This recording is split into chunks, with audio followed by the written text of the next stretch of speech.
لم يتبقى سوى 24 ساعة على إعلان الفائز بالكرة الذهبية 2025، فين غادي تعلن أمام العالم الفائز بالكرة الذهبية في مسرح شاتوليت في باريس. فواش حكيمة غادي يديها، وشكون أفضل حارس في العالم، وإلى أين ستذهب جائزة الفتى الذهبي؟ هادشي كلشي غادي تشوفوا في الفيديو. ما تنساوش لايك، تفرجوا في الفيديو من الأول حتى الآخر باش تعرفوا رسميا الفائز بالكرة الذهبية. يلا نبداو.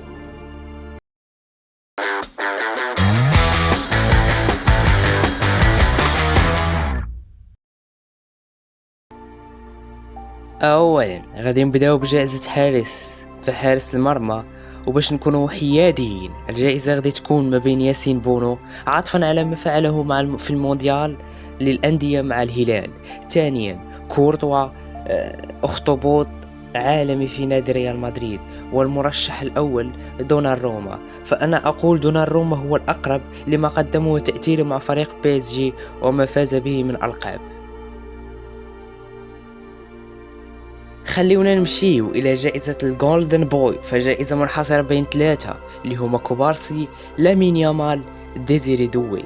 كوبارسي لاعب برشلونة، لامين يامال ايضا لاعب برشلونة، ديزيري دوي لاعب بي اس جي. فلنكن واضحين، حين ان لم يفوز بها ديزيري دوي فتكون الاخوان كارثة كروية.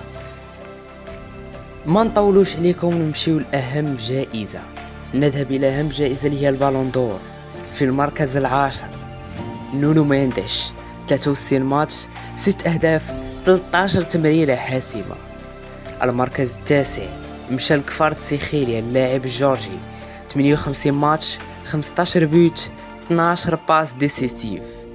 نمشيو إلى المركز الثامن اللي داه ديزيري دوي، 67 ماتش، 17 هدف و17 تمريرة حاسمة. نمشيو إلى المركز السابع كيليان مبابي، 65 مباراة، 46 هدف، 7 تمريرات حاسمة. نمشيو إلى المركز السادس محمد صلاح المصري، 57 مباراة، 37 هدف، 24 تمريرة حاسمة. نذهب يا إخوان إلى فايناليست الخمسة.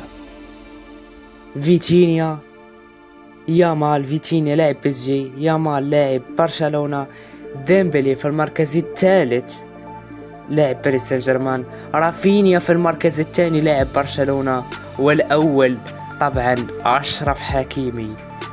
فالفائز سيكون بين حكيمي وديمبلي ورافينيا. اكتبوا لنا في الكومنتات. نلقاكم في فيديو جديد على الفائز بالبالون دور. نلقاكم في فيديو جديد بعد الحفل.